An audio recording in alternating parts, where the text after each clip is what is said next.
ब्रह्मास्त्र रूपिणी देवी माता श्री बगलामुखी चिच्चिक्तिर्ज्ञान रूपा च ब्रह्मानंद प्रदायिनी।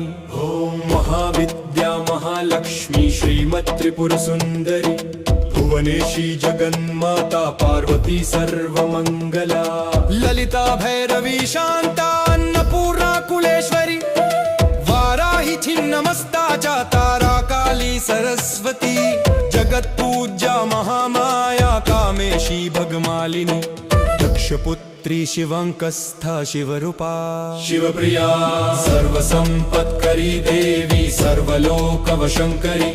वेद विद्या महापूज्या भक्ताद्वेषी भयंकरी। स्तंभरूपा स्तंभिनी च दुष्ट स्तंभनकारिणी।